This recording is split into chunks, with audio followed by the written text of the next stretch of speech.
Getting in place. Oop, kick the camera. I think that's better. Hi kids, Stevie Coyle here.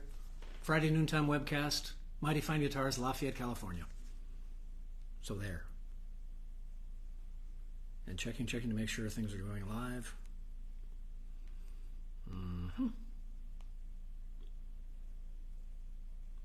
Come on in, I got one guitar to show you today. It's really cool.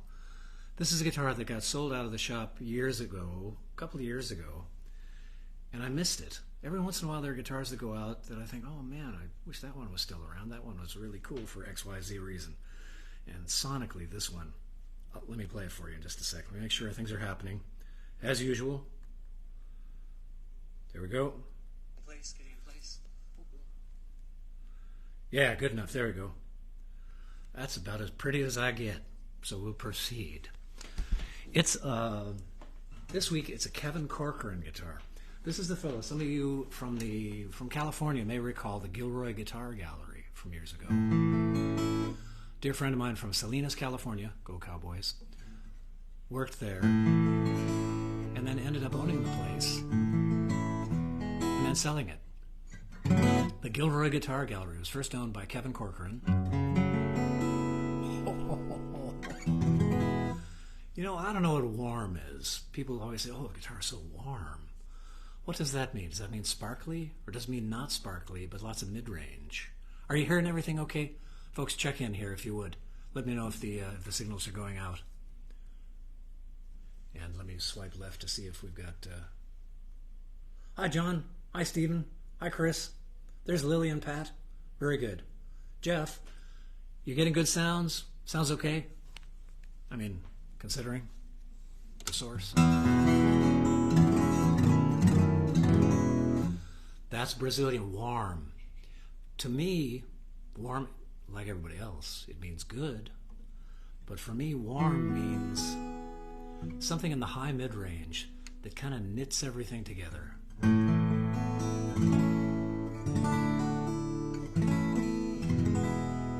A nice smooth gradation from bass up into treble without a big dip in the middle.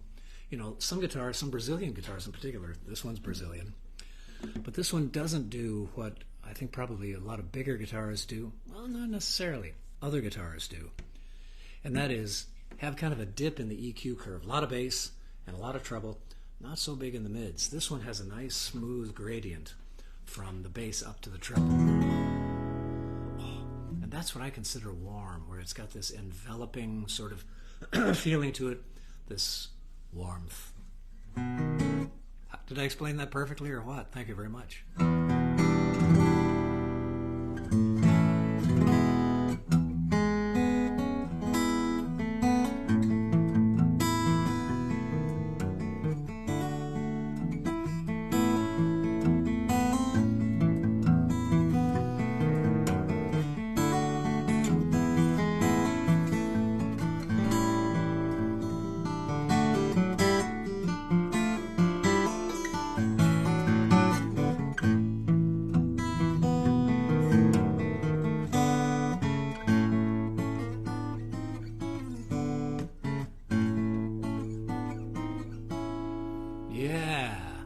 Really great articulation, but something kind of warm and there I did it again. I see why people do that.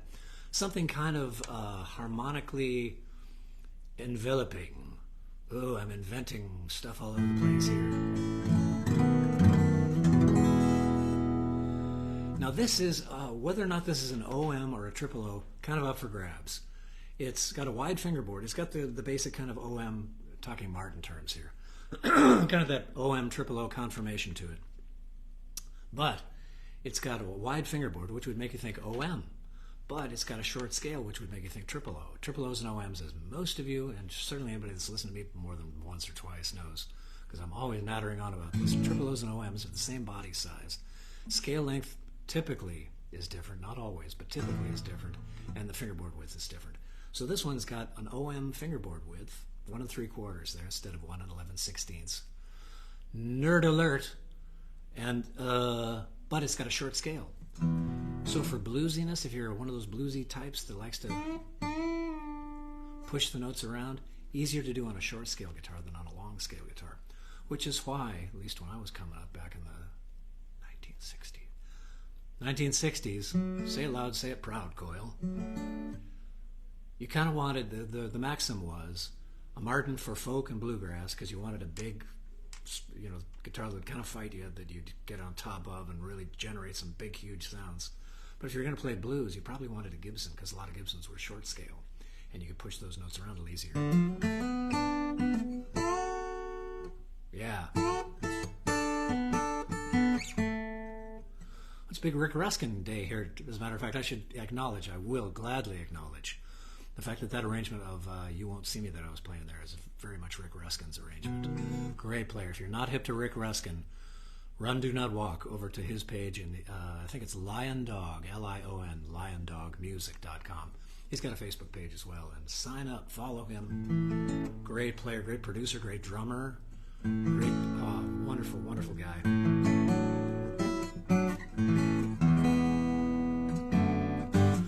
Unusual things about this guitar, perhaps a little hard to see in this situation, but I don't know if you can see right there, the fingerboard that's usually pasted down onto the face of the guitar, that fingerboard extension is floating in this case, sort of like a jazz guitar. And a lot of those archtop guitars, because the top is carved into an arch, you can't paste a flat fingerboard down onto it at the archy bits right in the middle there. So they designed this way to make the neck attached to the body in a way that the fingerboard will float. This one does that. Is it any easier that way? Really elegant.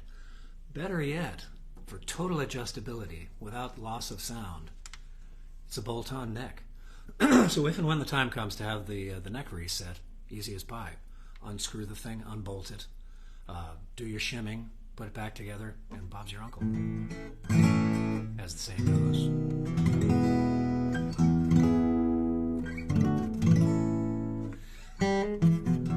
So this is really kind of comfy and cool. I definitely like a wider fingerboard, 1 3/4 inches.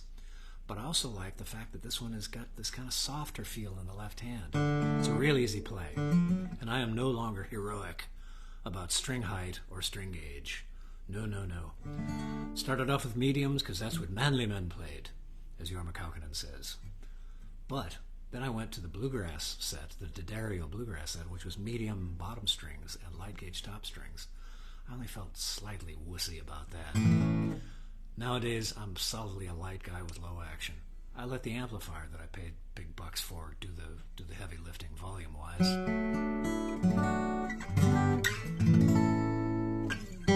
Makes for much more enjoyable playing. To that, a lot of folks this week that have been coming in have commented that they no longer fit around their dreadnoughts and jumbos. We had a long discussion with the fellow who brought in a 1961 Hummingbird. Wow. That I think the last week or the week before I featured that on the Friday Noontime Facebook webcast. We talked a lot about the size of guitars and how some of us that ever played tennis, that ever went fly fishing, that ever played baseball, that don't have the shoulders we used to have, just don't fit around a dreadnought the way we used to. Kind of the up angle from your shoulder and then down to the face of the guitar with the long bones in your forearm. It can be pretty uncomfortable. I'm with Eric Schoenberg on this.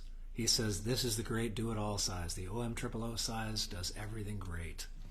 So if you need one guitar that does it all, I, like many others, including Eric Schoenberg, would recommend an OM or a 000. Plenty of air inside there, inside the box, to give you volume and bass. It won't be thunderous like it would be with a dreadnought or a jumbo.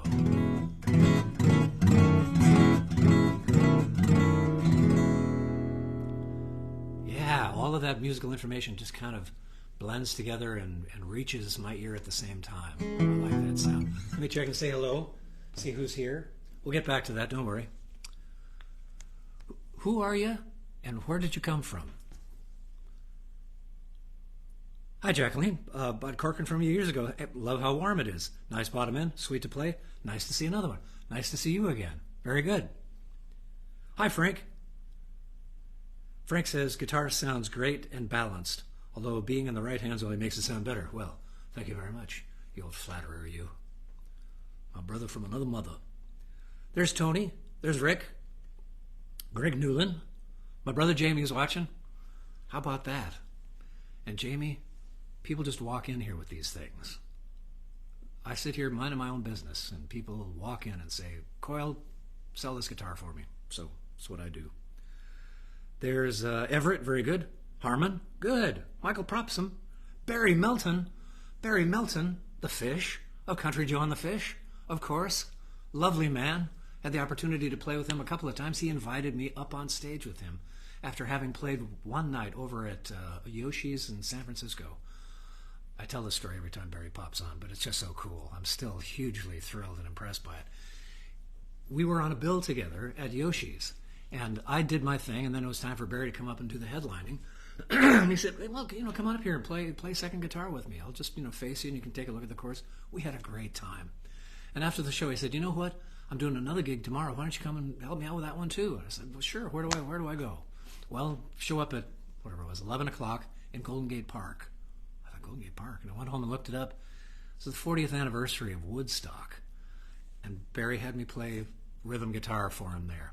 And we played a couple of times since. He's played here at Mighty Fine Guitars. He's played at the Lafayette Park across the way here a couple of times. Great fella, great band, great sense of humor, great playing. And hey, Barry, nice to see you. Pressing on. Who else we got here? Hi, Christian Muller. Sound is good? Good. That's what I like to hear. Very good. Well, in which case, I'll just kind of shut up and play. The asking on this guitar is $5,500 American dollars, worth every cent. Trying to find any acoustic guitar for under $5,000, any acoustic guitar that has Brazilian rosewood for under $5,000 is pretty tricky these days. But here's a Kevin Corcoran, very distinctive bridge, nice high break angle coming over the nut or the bridge saddle there, and boy, what a lovely guitar. Low mileage, built in 2017. The top is really primo Sitka. Back and sides of Brazilian rosewood. Nice and straight, all things considered, not too stumpy.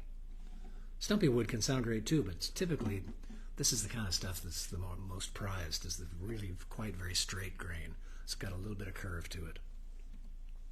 Maple binding, bound fingerboard as well, and like I say, a floating fingerboard with a bolt-on neck, like Frankenstein.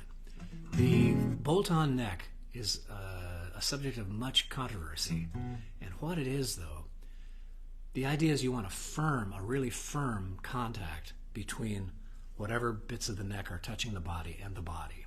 You want that to be really firm. People have gone back, a lot of the builders have gone back to using hide glue, animal glue, hooves and bones and stuff, because it dries in a crystalline structure, and the thought is that vibration travels through that crystalline structure better than it does through tight bond, a glue that never really dries in the same way. It doesn't dry to a crystalline, hard structure. Same thing kind of with bolt-on necks. People say, oh, I can't have a bolt-on neck. It doesn't sound the same. I respectfully disagree. I think bolt-on necks can sound great because you've got wood on wood. If it's a really great tight join between the two and the bolt is cranked up good and tight, you're getting all of that vibration vibrating through the whole guitar. Feels great. So say I. I have spoken.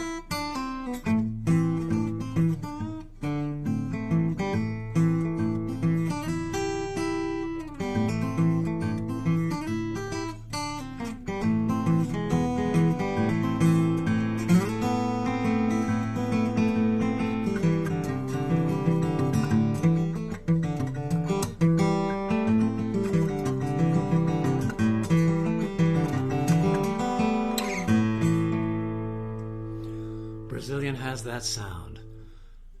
Quote me if you must, but I've said it, I'll say it again. I wish it didn't sound this way, because it is rare, but it sounds this way.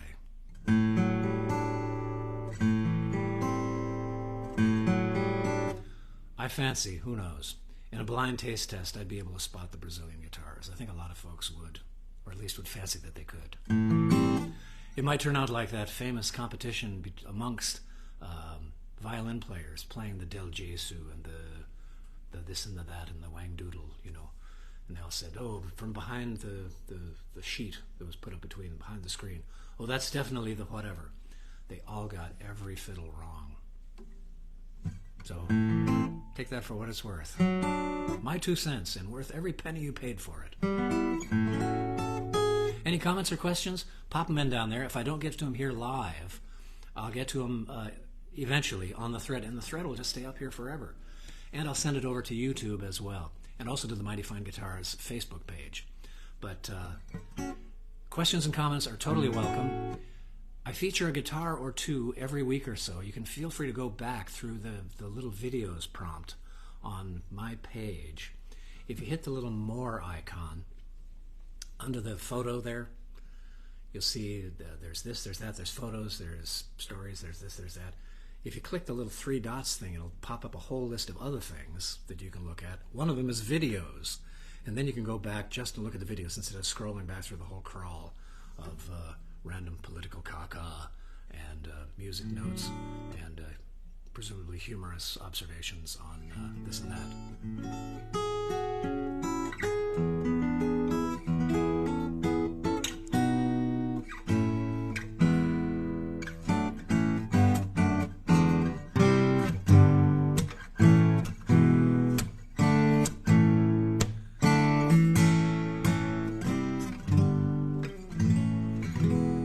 That triple O softness in the left hand is really very, very inviting. Hard to put this down. Even harder to shut up, but I'll try.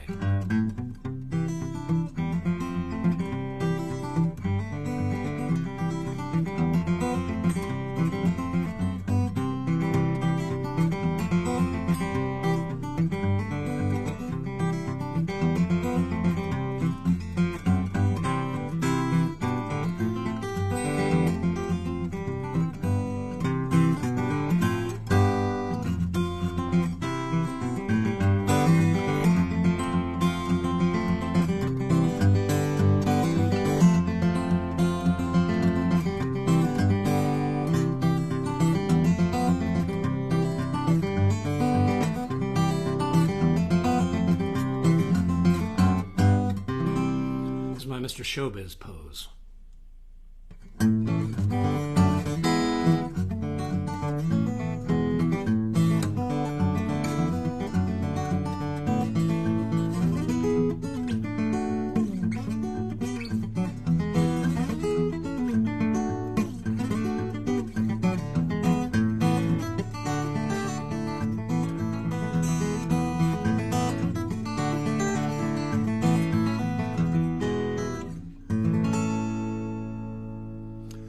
It's up on the website, folks. This is the OM Kevin Corcoran, C-O-R, capital C, capital C, small O, R, C-O-R-A-N, Corcoran, OM from 2017. I think I'm going to go back and change that listing to OM/triple O because, as we mentioned at the beginning of this video, as I mentioned near the close of the last record, this record you are now playing, this is kind of a push me, pull you. It's a bit OM-ish, it's a bit triple O-ish. Whatever it is, it's just lovely. One more look at the back. Brazilian rosewood, big pieces of Brazilian rosewood, which would normally be hugely spendy, and being just over $5,000 for this one, pretty good deal, I must say. There it is, Kevin Corcoran. Your old pal Stevie Coyle here. Let me check and see if there are any pressing questions that have to be dealt with at the moment here, and then I'll sign off and turn you all loose for recess.